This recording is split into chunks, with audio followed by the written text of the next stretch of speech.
Hello students, कैसे हैं आप लोग। मैं Deepshikha Dwivedi Ashwini G S classes में आपका बहुत बहुत स्वागत करती हूँ।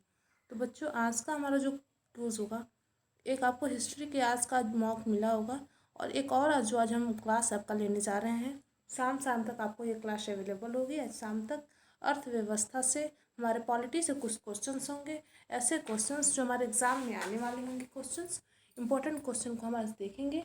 बट ये क्वेश्चन आपको ऐसे मिलेंगे, तो वैसे स्टार्टिंग पॉलिटी के स्टार्ट में हमें जो प्रेम्बल से हमारे जो क्वेश्चन आते हैं, प्रस्तावना से लेके आपको संसद तक, राष्ट्रपति से क्वेश्चन जितने उठेंगे, ये सारे क्वेश्चन मतलब एक टॉपिक वाइज क्वेश्चन आप कह सकते हैं, आपको मिलेगा इसमें।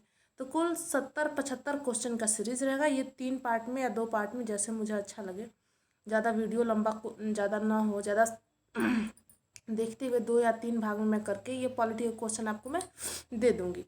हिस्ट्री का 150 क्वेश्चन का सीरीज़ है, उसका 3 पार्ट आ गया है, 1 या 2 पार्ट में और होगा, वो 150 क्वेश्चन कंप्लीट हो जाएंगे। तो चलिए अपना स्टार्ट करते हैं। इसके बाद ज्योग्राफी से, इकोनॉमिक्स से, जीएस का पूरा क्वेश्चन का 150 या 200 क्वेश्चन का सीरीज आपके पास होगा बीएचयू के एग्ज़ाम से पहले।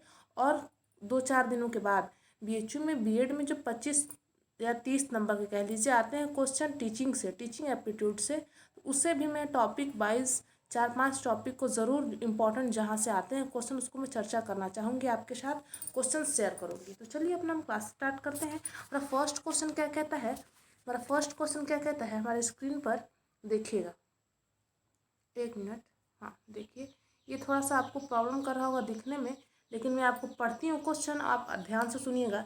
विधानसभा की प्रथम बैठक कब हुई।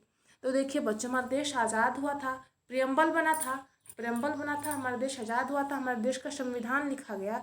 संविधान जब लिखा गया तो उस समय हमारे देश की स्थिति ऐसी नहीं थी कि निर्वाचन किया जाए, चुनाव कराया जाए।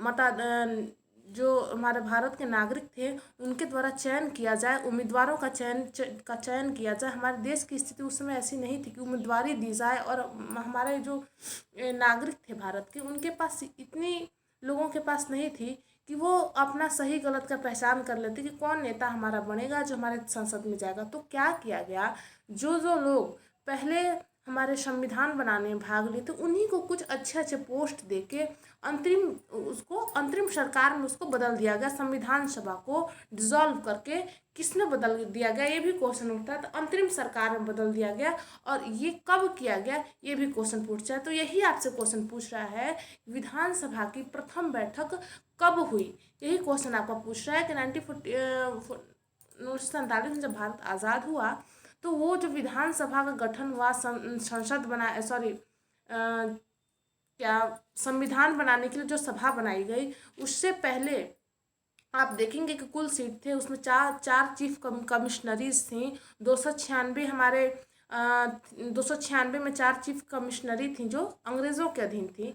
292 हमारे पास थी। 93 देशी रियासतें थीं। उससे पहले पाकिस्तान अलग हो गया था, तो पाकिस्तान को मिलाकर और ज़्यादा था। पाकिस्तान को अलग होने के बाद कई सीटों का बंटवारा बचा था। तो वही पूछा जा रहा है कि विधानसभा की प्रथम बैठक कब हुई। तो जो उसको बदला गया अंतरिम सरकार में, ये भी क्वेश्चन उठता है। तो यही जो विधानसभा का आपको पूछ रहा है, पहला गठन कब हुआ, इसी विधानसभा को डिसॉल्व करके, सॉरी, इसी विधानसभा को ट्रांसफर करके बदल दिया जाएगा अंतरिम सरकार में।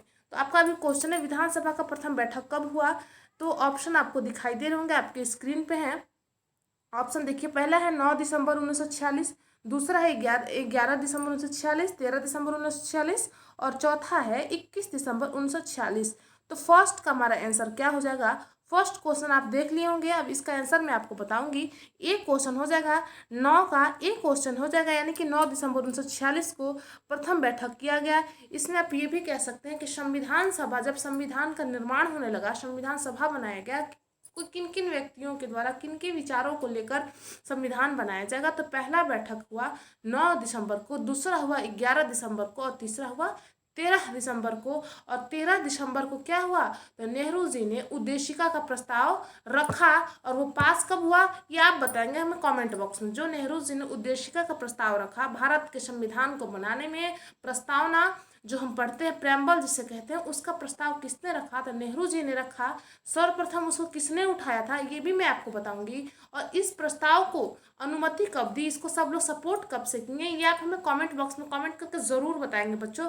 फर्स्ट क्वेश्चन के साथ एक क्वेश्चन में आपको होमवर्क समझ लीजिए, आपको मैं जो दी हूँ। अब देखिए सेकंड क्वेश्चन है, ये 2 क्वेश्चन में थोड़ा सा प्रॉब्लम कर रहा है देखने में, उसके बाद आपको क्वेश्चन अच्छे से दिखेंगे।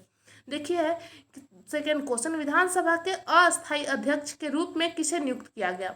तो देखिए जब संविधान हमारा सभा जब बना बच्चों, संविधान जब सभा हमारा बनने लगा तो क्या किया गया कि जब अध्यक्ष के लिए मतलब सुनिश्चित नहीं किया जा सका पहली बैठक में कब 9 दिसंबर को कि अध्यक्ष कौन बनेगा, जब सुनिश्चित ये नहीं किया जा सका तो जितने भी सभा में जो भी लोग सम्मानित थे, याद रखिएगा ये भी एक क्वेश्चन उठता है कि संविधान सभा में कुल महिलाएं कितनी थी, तो 15 महिलाएं थीं और लास्ट में अंतिम में 8 महिलाएं बच जाती हैं, 7 लोग एलिमिनेट हो जाती हैं, अलग हो जाती है संविधान सभा, तो 7 महिलाएं बच जाती हैं। तो क्वेश्चन ये आता है कुल कितनी महिलाएं थी, तो 15, और संविधान जब बन के तैयार हुआ तब कितनी महिलाएं शेष बची, तो 8 महिलाएं। ठीक है, तो आपसे पूछा था तो क्या किया गया कि जब अध्यक्ष का चयन नहीं किया गया तो पहले सभा में एक अस्थायी अध्यक्ष बनाया, एक मतलब ऐसे अस्थायी अध्यक्ष मतलब कैसे कि एक ऐसे व्यक्ति को चयनित किया गया जो अध्यक्ष का चुनाव करे, उसे अस्थायी अध्यक्ष कहेंगे। एक प्रारंभ में क्या किया कि जितने लोगों का जो सभा आया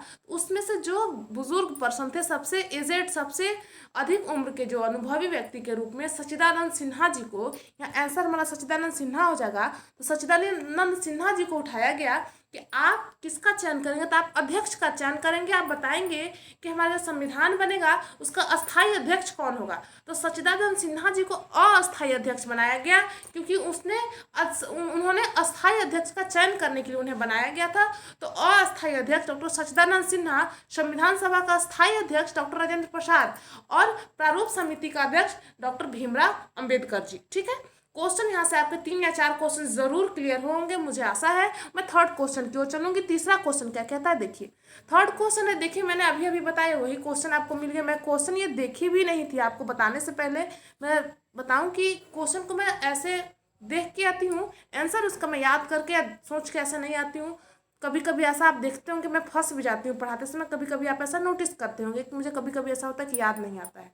तो देखिए यही क्वेश्चन, इंपॉर्टेंट क्वेश्चन जो भी मैं डील में बताती हूँ इंपॉर्टेंट होता है, वो आपको क्वेश्चन आगे देखने को भी मिल जाता है, तो आप उससे हल्के में नहीं लेंगे। जो एक्स्ट्रा बताया था उसको कॉपी में ज़रूर नोट करेंगे। ऐसा हो सकता है कि जो मैं यहाँ क्वेश्चन दिखा वो ना आकर के जो एक्स्ट्रा मैं बताया उसी में से क्वेश्चन आ गया, ऐसा भी हो सकता है।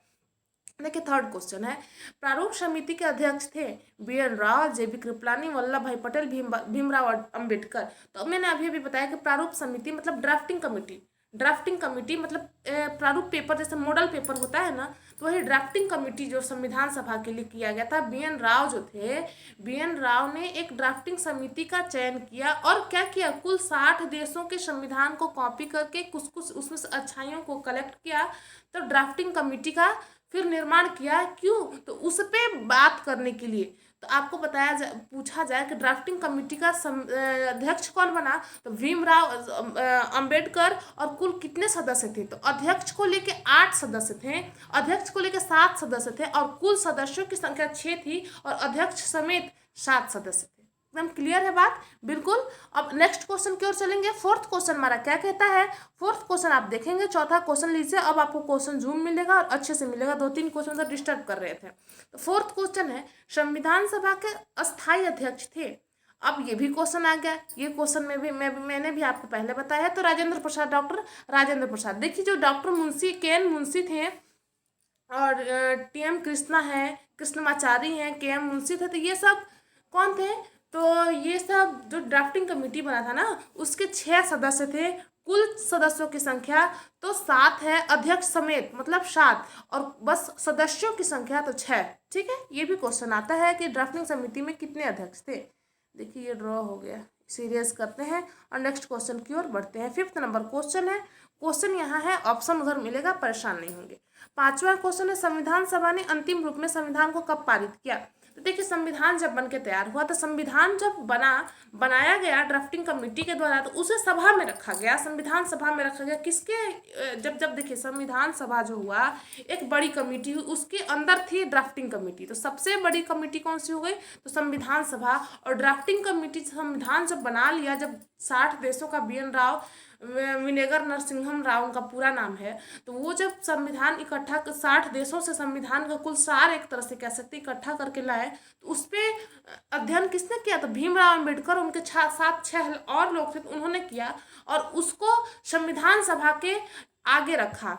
संविधान सभा का आगे मतलब डॉक्टर राजेंद्र प्रसाद उसके अध्यक्ष थे, उनके समीप रखा गया, उनके सामने रखा गया। फिर उसमें उन्होंने 1-2 बार उससे जहाँ प्रॉब्लम हुआ, जहाँ उन्हें कुछ लगा, तो उसको फिर वहीं पे रोका, उस पर फिर से वहाँ पे बात हुई, फिर से उस पर कुछ कुछ इधर उधर किया गया। मतलब इधर उधर किया करने का मतलब है कि उस पर कुछ और वर्क किया गया, उस पर सुधार किया गया, उसमें कुछ सुधार किया गया, और उसे फाइनली कब पारित किया, अंतिम रूप से इसीलिए पूछ रहा है क्योंकि 2 बार 3 बार ऐसा हुआ है कि संविधान सभा के सामने ड्राफ्टिंग कमेटी ने संविधान बना के रखा, लेकिन 1-2 बार उसको एलिमिनेट किया गया, हटाया गया कि नहीं नहीं यहाँ पे कुछ कुछ प्रॉब्लम है, आप इसे फिर से ठीक करिए, उसके बाद फिर लेके आइए। तो पूछ रहा है कि अंतिम रूप से कब पारित हुआ, आप अपना ऑप्शन देख लीजिए। 26 जनवरी 1950 को, 15 अगस्त 1947 को, 2 अक्टूबर 1949 को, 26 नवंबर 1949 को। तो 5 नंबर जो क्वेश्चन है उसका आंसर हो जाएगा, देखिए जब कब बन के तैयार हुआ तो 26 नवंबर 1950, और कब लागू हुआ तो 26 जनवरी 1950। देखिए झंडा को कब अपनाया गया, तो 22 अगस्त 1946 को, सॉरी 22 अगस्त 1947 को झंडा को अपनाया गया। ठीक है, झंडा का डिजाइन किसने तैयार किया, तो पिंगली वेंकैया ने तैयार किया। ये क्वेश्चन भी इंपॉर्टेंट बनते हैं, आप अपना कॉपी में नोट करते जाएंगे। तो राष्ट्रगान, राष्ट्रगीत को कब अपनाया गया, तो 24 जनवरी 1950 को अपनाया गया। लागू कब किया गया, 26 जनवरी 1950 को लागू किया गया। संविधान बन के कब तैयार हुआ, तो बनने में कितना समय लगा, 2 साल 18 माह 11 दिन का समय लगा। 2 साल 18 माह नहीं, सॉरी 2 साल 11 माह 18 दिन का समय लगा।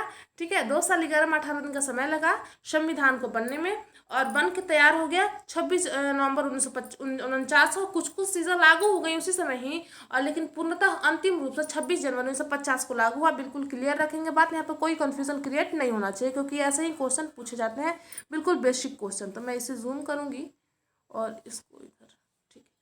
तो 6 नंबर क्वेश्चन कहता है भारतीय संविधान किस दिन पूर्णतः लागू हुआ। तो देखिए आपसे पूछा जा रहा है, तो बन के तैयार हो गया था 26 नवंबर 1949 को, और पूर्णतः लागू हुआ 26 जनवरी 1950 को, यानी कि ऑप्शन डी बिल्कुल राइट हो जाएगा। 6 का ऑप्शन डी बिल्कुल राइट हो जाएगा। अब चलेंगे नेक्स्ट क्वेश्चन की ओर, यानी कि 7th नंबर क्वेश्चन में। 7वां नंबर क्वेश्चन हमारा क्या कहता है, ये देखिए 7th क्वेश्चन आ गया आपके स्क्रीन पर।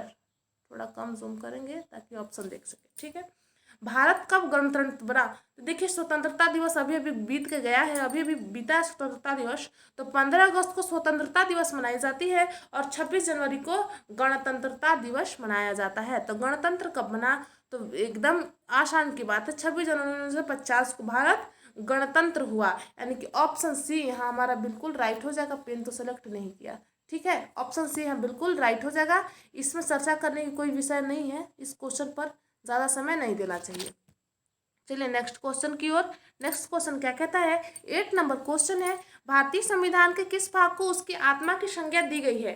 भारतीय संविधान के किस भाग को आत्मा, देखिए यहाँ पे भी कंफ्यूजन आता है, यहाँ पे 2 तरह के क्वेश्चन पूछे जाते हैं। पहला कि आत्मा किसे कहा गया है, और दूसरा कि हृदय किसे कहा गया। तो आत्मा और हृदय में अंतर है। आत्मा और हृदय दोनों अगर पूछा जाए, ओनली आत्मा पूछा जाए तब प्रेम्बल हो जाएगा। ओनली आत्मा, केवल यहाँ जैसे क्वेश्चन पूछा है कि आत्मा किसे कहा गया है, तो केवल आत्मा कहने की बात आएगी तो प्रस्तावना को कहा जाएगा, प्रेम्बल को कहा जाएगा। और हृदय और आत्मा जहाँ दोनों आ जाएगा तो हम संवैधानिक उपचारों को, ठीक है, अनुच्छेद 32 संवैधानिक उपचारों का अधिकार जो हो जाएगा, अनुच्छेद 32, उसे आत्मा और हृदय दोनों कहा जाता है। और केवल आत्मा जब क्वेश्चन में कहा जाएगा तो आप प्रस्तावना में टिक लगाएंगे। यहाँ पे कंफ्यूज मत होइएगा, थोड़ा यहाँ कंफ्यूजन बनता है। 8 नंबर क्वेश्चन बहुत ही अच्छा क्वेश्चन था, आपके एग्जाम में आने लग इसी तरह के बिल्कुल क्वेश्चन आते हैं, जहाँ मॉडरेट लेवल के, जहाँ कुछ बच्चों को कन्फ्यूजन रहे, क्लियर कट क्वेश्चन थोड़े से लैंग्वेज में थोड़ा सा बदल करके पूछा जाएगा, जहाँ बच्चे थोड़ा सा कंफ्यूज हो जाए। लेकिन कंफ्यूज नहीं होना है, जो बच्चे अच्छे से आपको कंटेंट जो पढ़े होंगे, सर जी ने पहले पढ़ाया है, और ये मेरा टेस्ट लेने का मात्र एक मकसद है कि आप सब उसको जो टॉपिक वाइज टेस्ट है, स्टार्टिंग से आप देखेंगे प्रेम्बल से, संविधान के बनने से आपसे क्वेश्चन पूछा जा रहा है। तो यही मात्र मेरा एक वो है कि आप शुरू से एक तरह से रिवाइज कर सकते हैं, आप देख सकते हैं कि आप जो पढ़ा है उसमें कितना आप सॉल्व कर सकते हैं।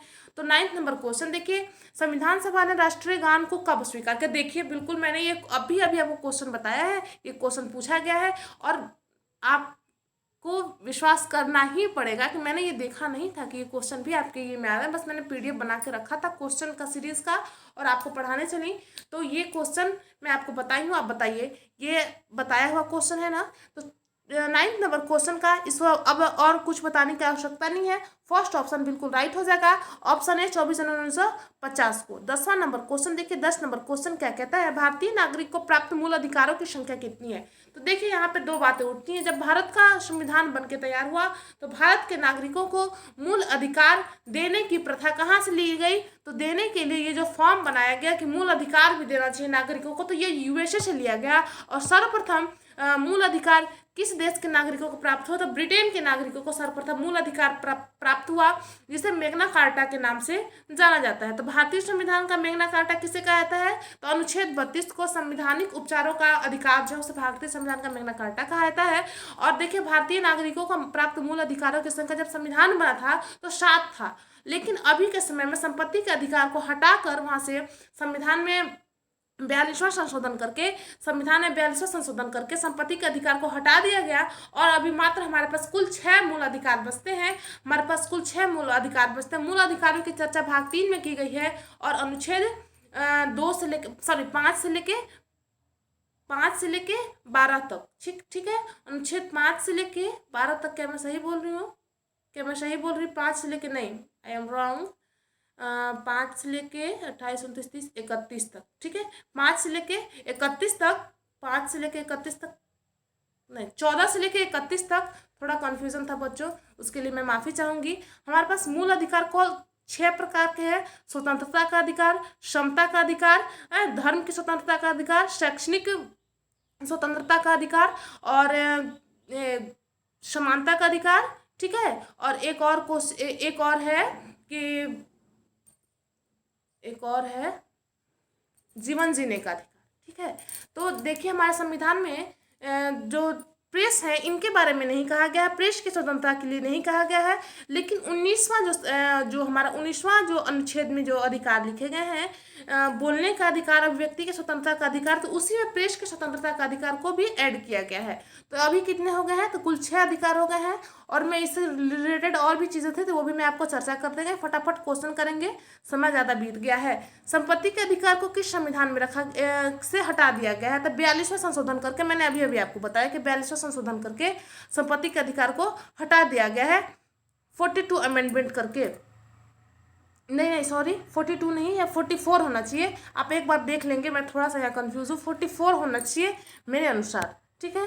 12 नंबर क्वेश्चन देखिए, मूल अधिकारों का रक्षक किसे कहा गया है? मूल अधिकारों का रक्षक, देखिए बच्चों हमारे पास जितने हमारे अभी कुल 6 मौलिक अधिकार हैं उनका रक्षक किसे कहा गया? तो देखिए आपको अगर किसी प्रकार का कोई परेशानी होता है, जहाँ आपको कभी लगता है कि कोई हमारे हक को छीन रहा है, कहीं हमारे अधिकारों का हनन हो रहा है, तो जब हमारे नॉर्मल कोई जो बातें मूल अधिकार नहीं है, जैसे संपत्ति का अधिकार, संपत्ति संबंधित आपको किसी प्रकार का विवाद है तो आप डायरेक्ट हाई कोर्ट में, सुप्रीम कोर्ट में नहीं जा सकते।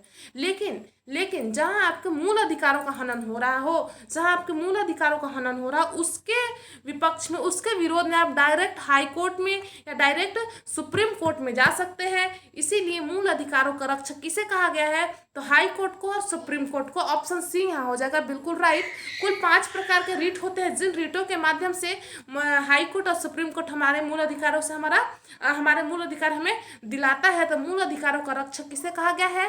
तो हाई कोर्ट को, एचसी को और एससी को, ठीक है, सुप्रीम कोर्ट को और हाई कोर्ट को। ऑप्शन सी बिल्कुल राइट हो जाएगा। 13 क्वेश्चन की ओर चलेंगे। 13वां नंबर क्वेश्चन क्या कहता है? 13 देखिए क्वेश्चन है, निम्न में से किस अनुच्छेद के द्वारा 6 से 14 वर्ष तक के बच्चों का शिक्षा का अधिकार है?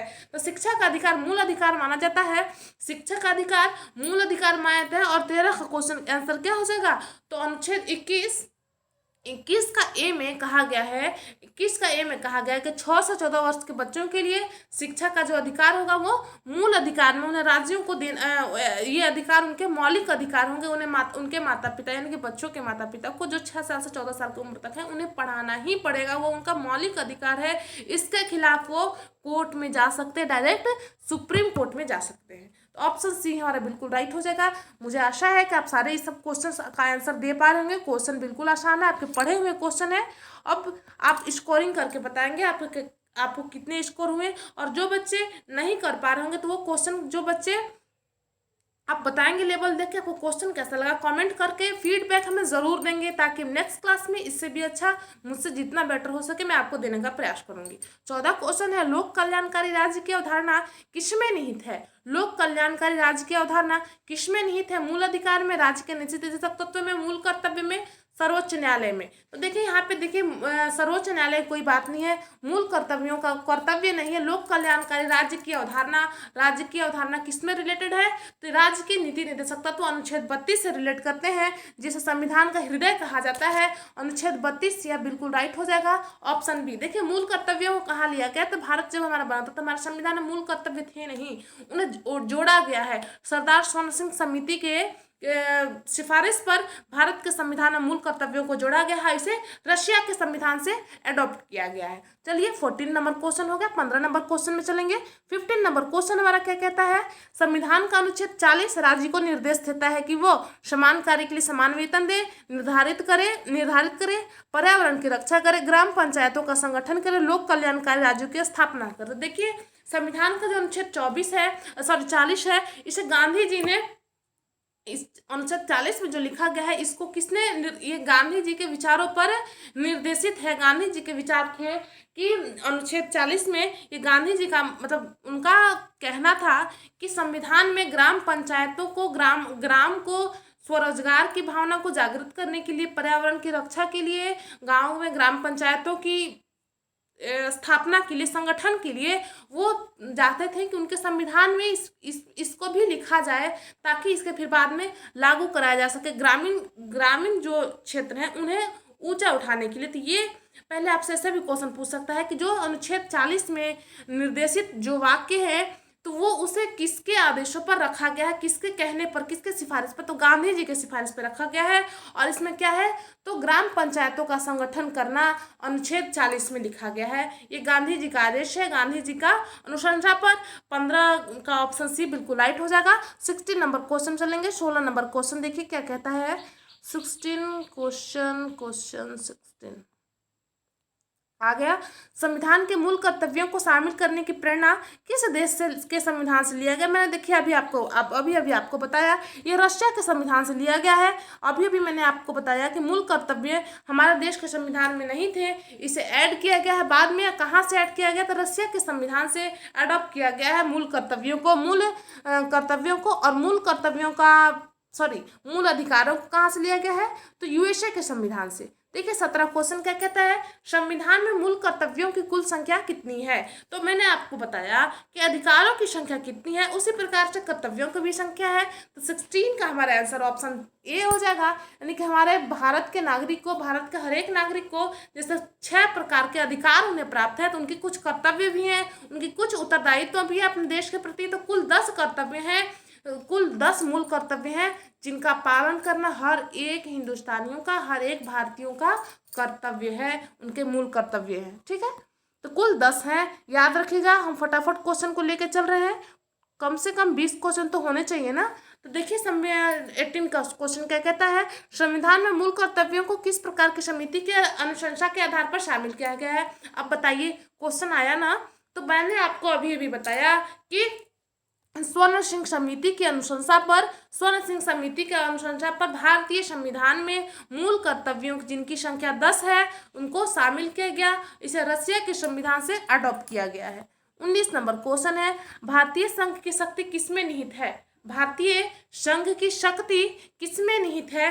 तो भारतीय संघ की जो शक्ति है, केंद्र की शक्ति है, राष्ट्रपति में निहित है। आपको जब थ्योरी क्लासेस कराई गई होंगी तो आप ज़रूर देखे होंगे। जो बच्चे थ्योरी नहीं किए होंगे, जो बच्चे थ्योरी क्लासेस नहीं देखे होंगे और अगर उन्हें डाउट खा रहे होंगे, उन्हें डाउट हो रहा होगा, तो राष्ट्रपति वाला वीडियो बनाया हुआ होगा, प्लेलिस्ट में होगा पॉलिटी का, तो उसमें आप जाके देख लेंगे और ये जो वीडियो है आपको पॉलिटी के मॉक टेस्ट में मिल जाएगा। ठीक है, चलिए 20 नंबर क्वेश्चन में चलते हैं। 20वां क्वेश्चन क्या कहता है, राष्ट्रपति के निर्वाचन मंडल में शामिल है।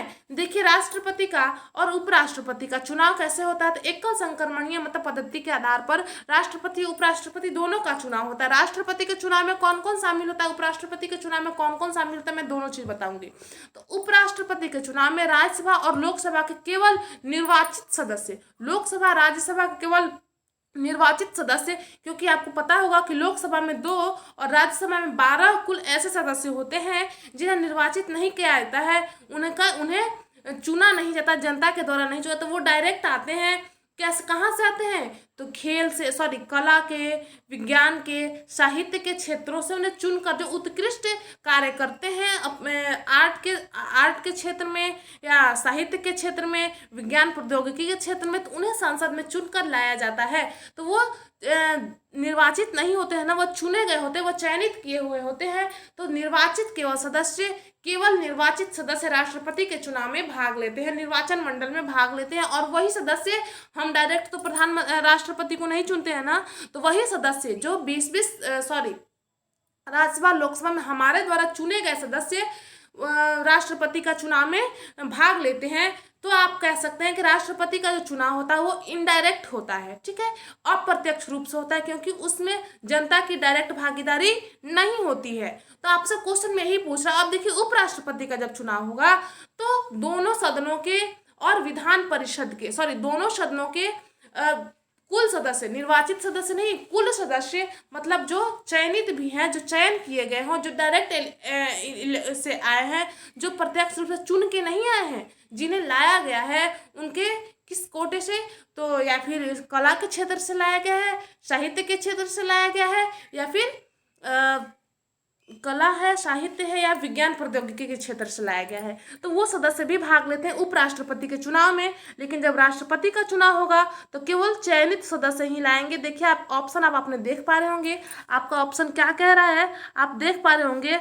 ऑप्शन देखिए क्या है, ए फर्स्ट ऑप्शन है, संसद के दोनों सदनों के सदस्य तथा राज्यों की विधान सभाओं के निर्वाचित सदस्य, संसद के दोनों सदनों के निर्वाचित सदस्य तथा राज्य के विधानसभा एवं परिषद। देखिए विधानसभा लिख दिया ना, ये भी गलत होगा, ये भी गलत होगा। संसद के दोनों सदनों के निर्वाचित सदस्य, हाँ बिल्कुल, यहाँ तक तो ये राइट है, तथा राज्यों के विधानसभाओं के निर्वाचित सदस्य। तो 20 जो होगा, ऑप्शन सी हमारा बिल्कुल सही होगा। मैंने आपको बताया कि दोनों सदनों के निर्वाचित सदस्य तथा राज्य में 6 राज्य ऐसे हैं ना भारत में जिनमें विधान सभा भी है, तो उसमें जो निर्वाचित सदस्य हैं वो भी भाग लेते हैं राष्ट्रपति के चुनाव में।